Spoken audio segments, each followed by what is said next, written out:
Hello student, আজকে ষষ্ঠ শ্রেণীর 11তম অধ্যায় সুষম ঘনবস্তু গঠন বিষয়ক জ্যামিতিক ধারণা। এই অধ্যায়টা শুরু করব। দেখো, এই অধ্যায়ের একদম শুরুতে আমরা যেটা করব, এই কোষে দেখি 1 সলভ করব। ওকে, আচ্ছা, কোষে দেখি 1-এ দেখো ঘনবস্তুর নামগুলো দিয়েছে আয়তঘন, ঘনক, প্রিজম আর পিরামিড। এই আয়তঘনর ভূমিটা কীরকম, তার তল সংখ্যা কটা, প্রান্তিকী বা ধার সংখ্যা, এই দুটো কথা একই, কটা, আর শীর্ষবিন্দুর সংখ্যা কটা। ওকে, এইগুলো আপাতত চেয়েছে। এবার তোমাদের একদম প্রথমে যেটা করতে হবে কি, আয়তঘনটা ঠিক কীরকম দেখতে সেইটা একটু জানতে হবে। সেটা আগে একটু জেনে নাও, তারপরে আমি প্রশ্ন উত্তরগুলো পাই টু পাই সব করে দিচ্ছি। একদম প্রথমে দেখো, আমি এখানে আঁকছি আয়তঘনের ছবিটা আঁকছি। দেখো, আয়তঘন মানে প্রথমে একটা আয়তকার চিত্র আঁকবো, এইভাবে আঁকলাম। হলো, তোমরা স্কেলে আঁকবে। আয়তক্ষেত্রে কিন্তু প্রত্যেকটা কোণ 90 ডিগ্রি হয়। আচ্ছা, তারপরে আবার এই রকম জায়গা থেকে আবার একটা আয়তক্ষেত্র আঁকবো। ওকে, তো এইগুলো সব যোগ করে দেব। ওকে, এইটা হলো আয়তঘন। তোমাদের কিন্তু চিত্রগুলো মাথায় রাখতে হবে, না হলে এই চ্যাপ্টারের প্রশ্ন উত্তরগুলো তোমরা ঠিক পারবে না। তারপরে আছে কি ঘনক। ঘনক মানে আমি একটা বর্গক্ষেত্র আঁকলাম। ওকে, দেখো, সেটা আয়তক্ষেত্র দিয়ে করেছি, এটা বর্গক্ষেত্র দিয়ে করছি। হলো, আমি হাতে আঁকছি, যার জন্য সোজা হচ্ছে না ঠিকঠাক, তোমরা ঠিকঠাক করবে। হলো, এটা ঘনক। এরপরে থাকছে প্রিজম। প্রিজমের ছবিটা ঠিক কীরকম দেখো, এই রকম করে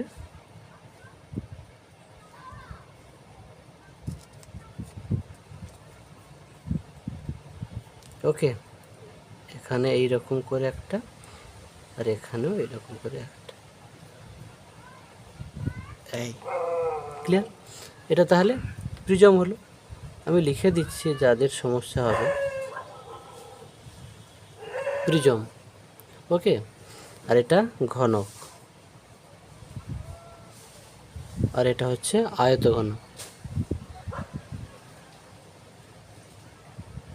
ছবিগুলোকে প্রত্যেককে মাথায় রাখতে হবে। এরপরে পিরামিড। পিরামিডটা ঠিক কীরকম, এই রকম, এই রকম, এই রকম, এইটা যোগ করলে এইটা যোগ করলে, এবারে এখান থেকে এই রকম, আর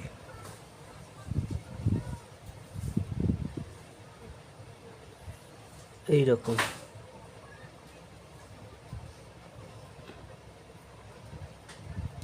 ওকে, এই দেখটা ক্লিয়ার? এটা মোটামুটি পিরামিড। লিখে দিচ্ছি, তোমরা ছবি বইতে আছে, তবু আমি এঁকে দিলাম। ওকে, এই ছবিগুলো প্রথমে মাথায় রাখবে। এরপরে আমরা এই শূন্যস্থানটা, এই বক্সটা পূরণ করব। দেখো, একদম প্রথমে হচ্ছে আয়তঘন। আয়তঘনর ভূমিটাকে কীরকম দেখতে, আয়তক্ষেত্রাকার। আমি লিখে দিচ্ছি, দেখো, আয়তক্ষেত্রাকার।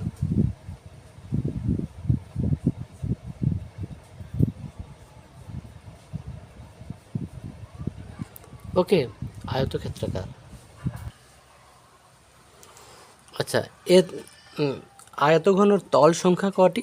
তল সংখ্যা অ্যাকচুয়ালি 6টি। আর প্রান্তিকী বা ধার সংখ্যা কটি হবে?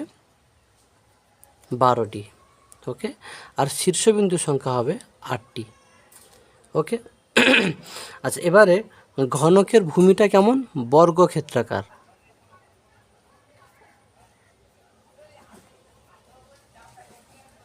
হলো, বর্গক্ষেত্রাকার। তারপরে ঘনকের তল সংখ্যা, এটা 6টি। প্রান্তিকী বা ধার সংখ্যা এরও 12টি। এরও শীর্ষবিন্দু সংখ্যা 8টি।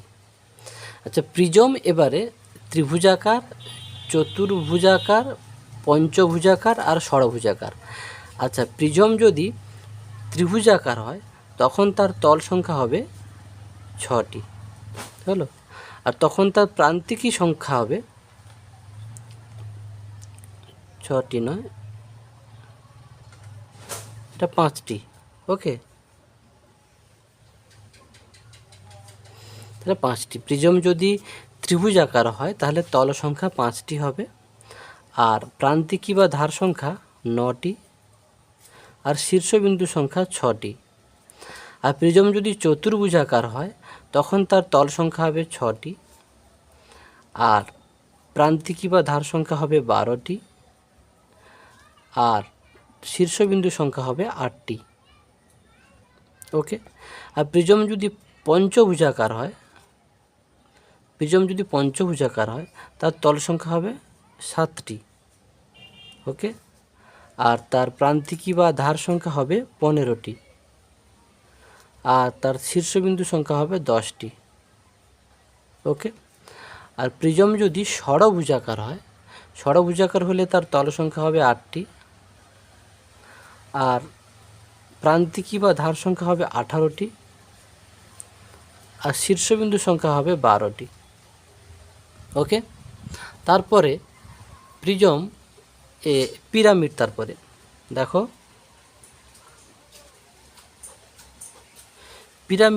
পিরামিড যদি ত্রিভুজাকার হয় তার তল সংখ্যা হবে 4টি। পিরামিড যখন ত্রিভুজাকার তখন তার প্রান্তিকী বা ধার সংখ্যা হবে 6টি, আর শীর্ষবিন্দু সংখ্যা হবে 4টি। পিরামিড যদি চতুর্ভুজাকার হয় তখন তার তল সংখ্যা হবে 5টি, আর প্রান্তিকী সংখ্যা হবে 8টি, আর শীর্ষবিন্দু সংখ্যা হবে 5টি।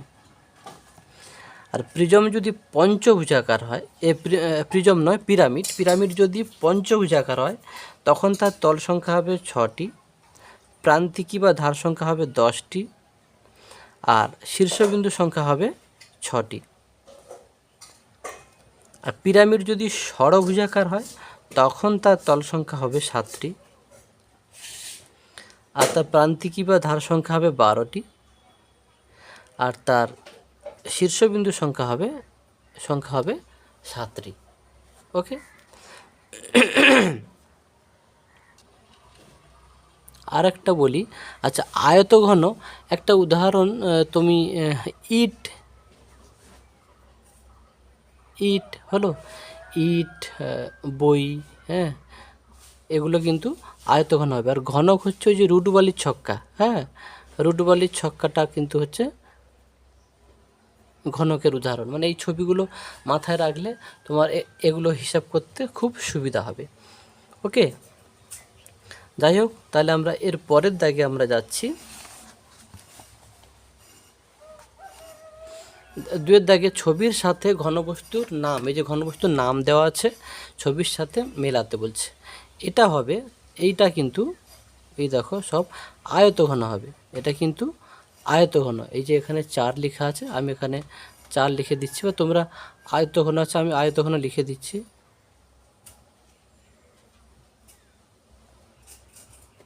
হলো আয়তঘন। তারপর এটা কিন্তু চতুস্তলক।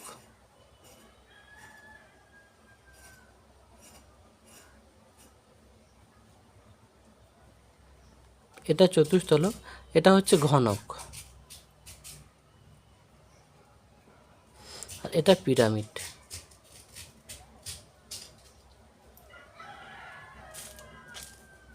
ওকে। এবার 3 দাগে দেখো, পাশের কোনটি আয়তঘন নয়।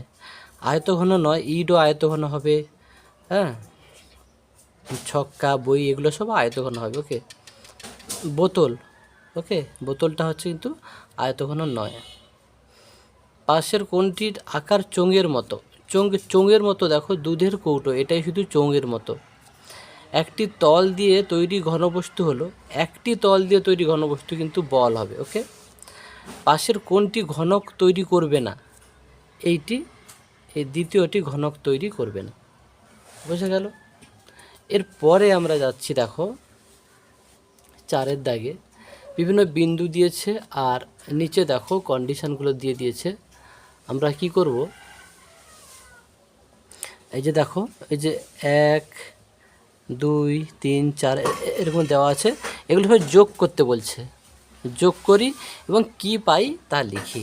হ্যাঁ, তো দেখো 1 2 3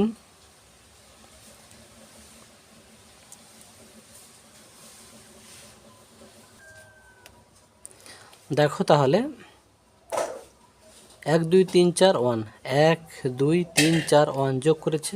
আর 1 5 6 4 1 নাকি গো 1 5 6 4, তারপরে 2 7 8 3 2 7 8 3, তারপরে কি হচ্ছে 5 7 6 8 5 7 5 7 5 7 আর 6 8। দেখো এটা কিন্তু একটা ঘনক হলো। এটার নাম কিন্তু তোমরা লিখে দেবে, এটার নাম হচ্ছে ঘনক। এবারে দেখো আবার 1 2 3 4 1 1 1 2 3 4 1 হলো। তারপরে 4 5 4 5 6 3 4 5 6 3 হলো। তারপরে 1 9 7 8 1 1 9, তারপরে 7 8 1 হলো, হয়ে গেল। তারপরে 5 7 4 8 5 7 5 7 4 8 হলো। এই হয়ে গেল মোটামুটি। কিন্তু যেটা ছবিতে দেখছি দেখো এই যে 4 5 6 3 4 5 4 5 থেকে 6 তারপরে 3 হলো, এটা মিস্টেক ছিল। ওকে, মোটামুটি এরকম একটা ছবি আসবে। এটা কিন্তু আয়তঘন